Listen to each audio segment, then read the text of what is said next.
Procrastination.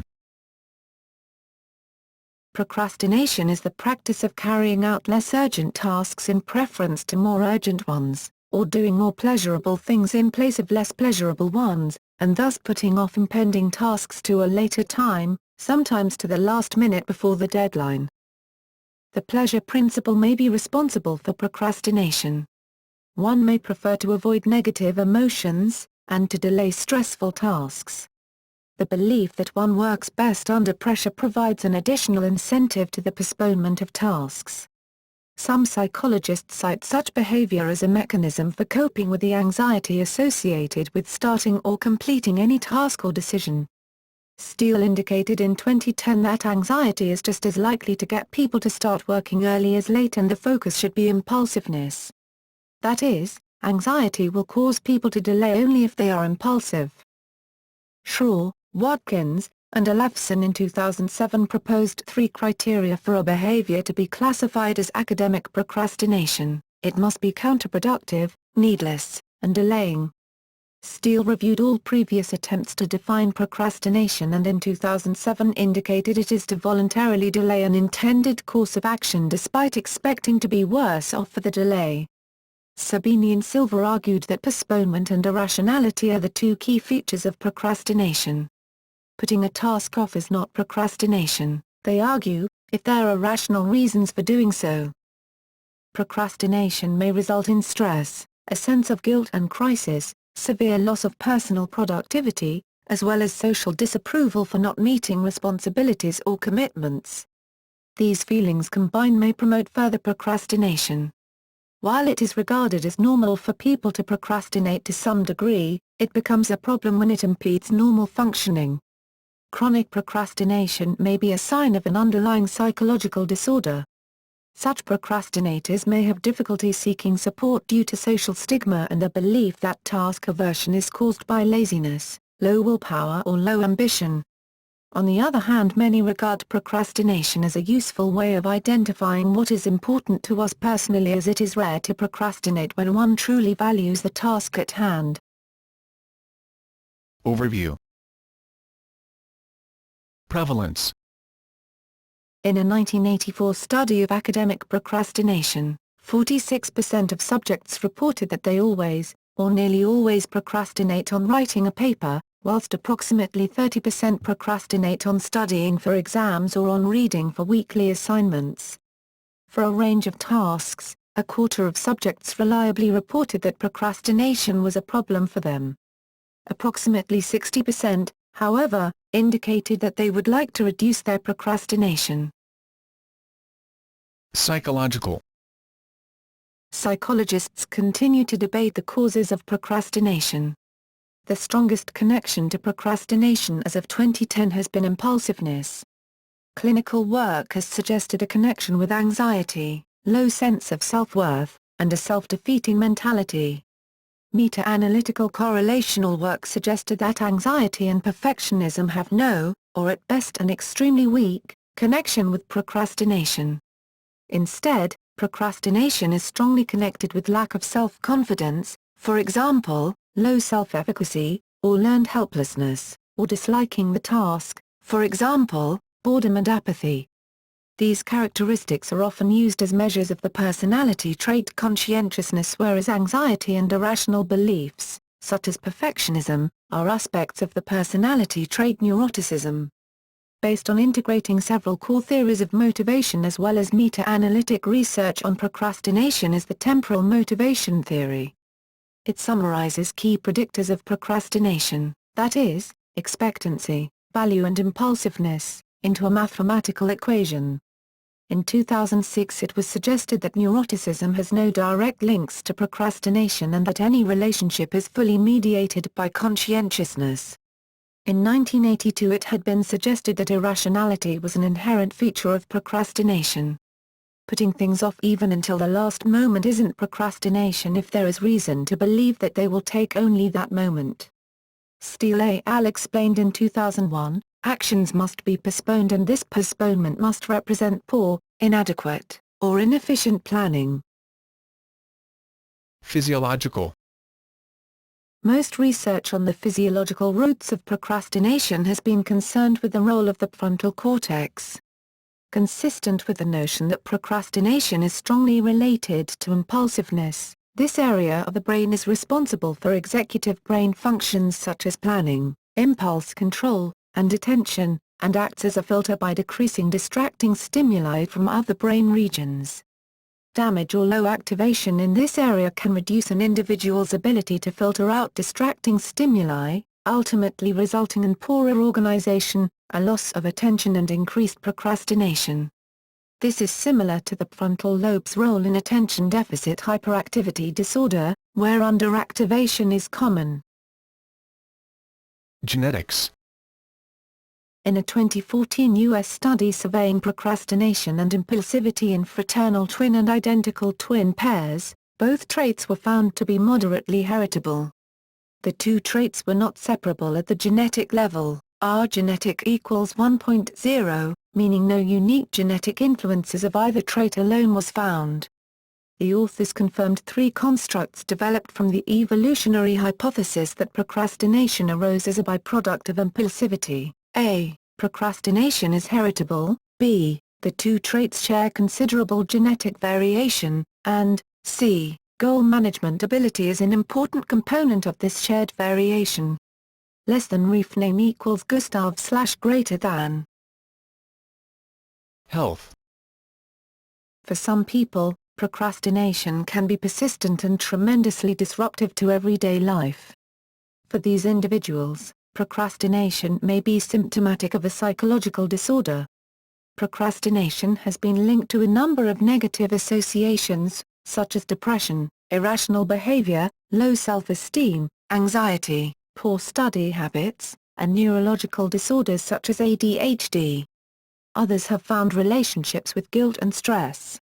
Therefore, it is important for people whose procrastination has become chronic and is perceived to be debilitating, to seek out a trained therapist or psychiatrist to see if an underlying mental health issue may be present. With a distant deadline, procrastinators report significantly less stress and physical illness than do non-procrastinators. However, as the deadline approaches, this relationship is reversed. Procrastinators report more stress, more symptoms of physical illness, and more medical visits to the extent that, overall, procrastinators had suffered more stress and health problems. Perfectionism.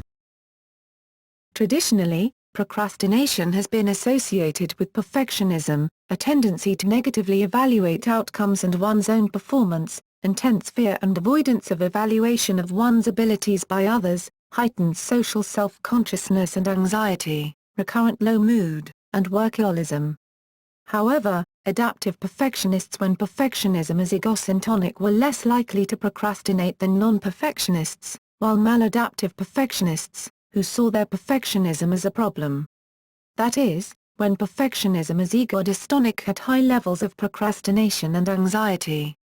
In a meta-analysis of 71 studies in 2007, Steele found that perfectionists typically procrastinate slightly less than others, with the exception being perfectionists who were also seeking clinical counseling.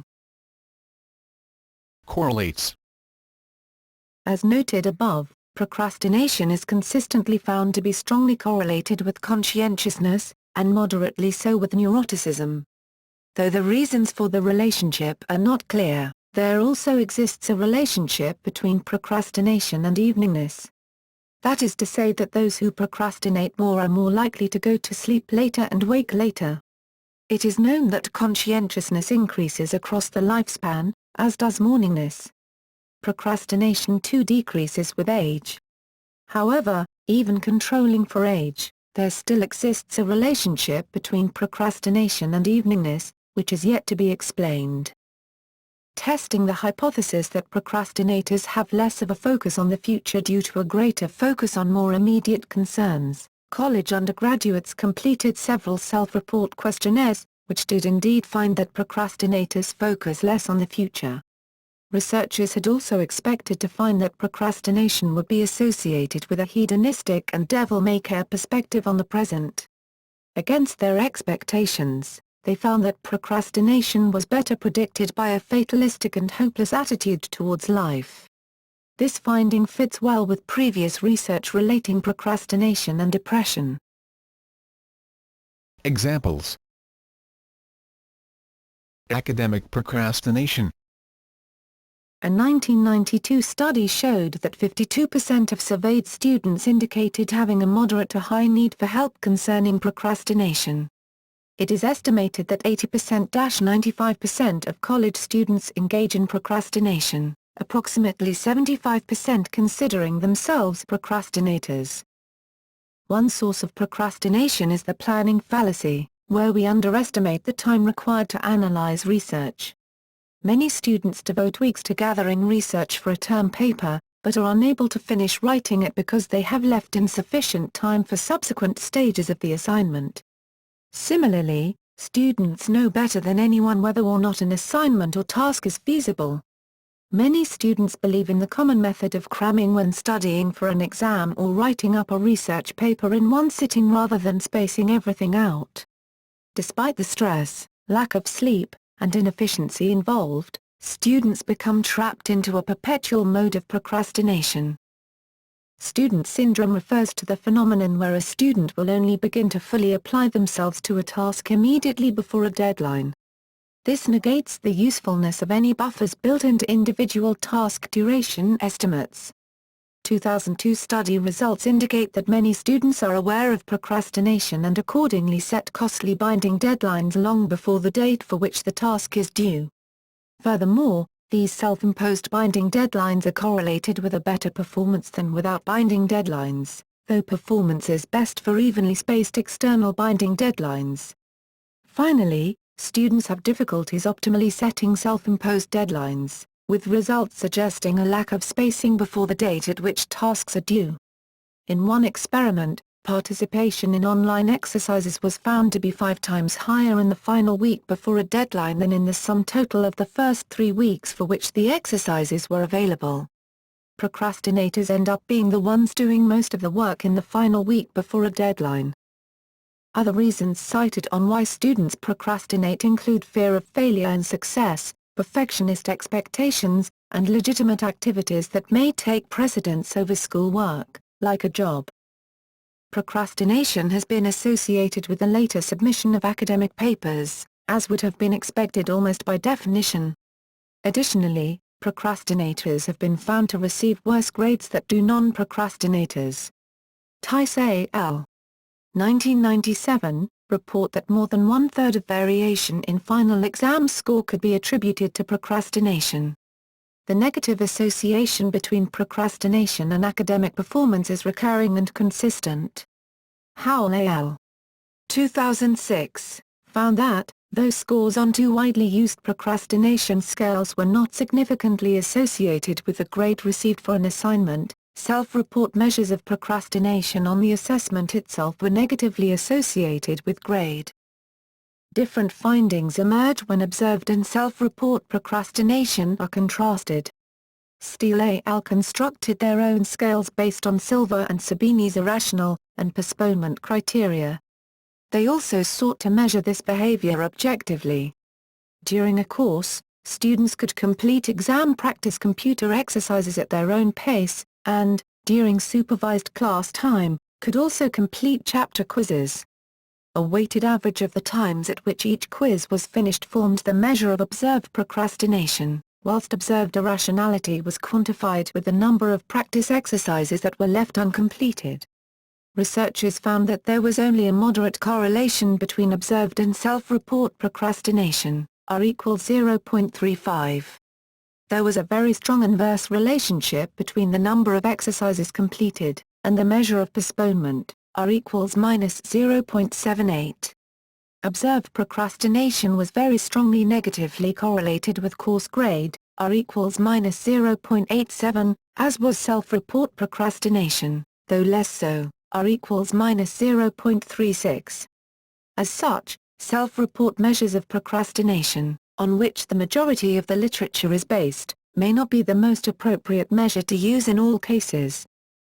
It was also found that procrastination itself may not have contributed significantly to poorer grades. Steele al. Noted that, those students who completed all of the practice exercises tended to perform well on the final exam no matter how much they delayed. Procrastination is considerably higher in students with over 70% reporting procrastination for assignments at some point. There is a point in every student's life that they can't seem to focus on one thing. Whether it's going to work out, starting a diet, or finishing a 10-page essay. Students know their priorities but instead will put it to the last minute. In some studies, people believe that students tend to have an adrenaline rush and think they will do better if they work under pressure.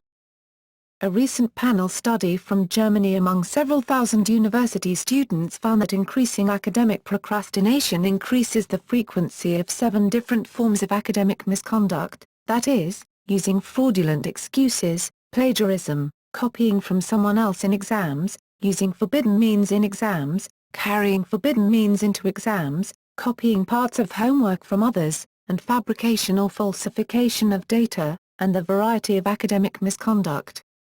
This study argues that academic misconduct can be seen as a means to cope with the negative consequences of academic procrastination such as performance impairment. Reactions. Justification. Individual coping responses to procrastination are often emotional or avoidant-oriented rather than task or problem-solving oriented. Emotion-oriented coping is designed to reduce stress and cognitive dissonance associated with putting off intended and important personal goals, an option that provides immediate pleasure and is consequently very attractive to impulsive procrastinators. There are several identified emotion-oriented strategies, similar to Freudian defense mechanisms, coping styles and self-handicapping. These procrastinators include using the following. Avoidance: we avoid the locale or situation where the task takes place, for example, a graduate student avoiding going to university. Distraction: we engage or immerse ourselves in other behaviors or actions to prevent awareness of the task, for example, intensive video game playing or internet surfing. Trivialization: we reframe the intended but procrastinated task as being not that important, for example, I'm putting off going to the dentist, but you know what? Teeth aren't that important. Downward counterfactuals: we compare our situation with those even worse, for example, yes, I procrastinated and got a B in the course, but I didn't fail like one other student did. Upward counterfactual is considering what would have happened if we didn't procrastinate. Humor: making a joke of one's procrastination, that the slapstick or slipshod quality of one's aspirational goal striving is funny. External attributions: that the cause of procrastination is due to external forces beyond our control, for example, I'm procrastinating because the assignment isn't fair. Reframing: pretending that getting an early start on a problem is harmful to one's performance and leaving the work to the last moment will produce better results, for example, I'm most creative at 4 a.m. in the morning without sleep. Denial: pretending that procrastinatory behavior is not actually procrastinating, but a task which is more important than the avoided one. Laziness: procrastinating simply because one is too lazy to do their desired task. Valorization: pointing out in satisfaction what we achieved in the meantime while we should have been doing something else. Task or problem-solving oriented coping is rarer for the procrastinator because it is more effective in reducing procrastination. If pursued, it is less likely the procrastinator would remain a procrastinator. It requires actively changing one's behavior or situation to prevent a reoccurrence of procrastination.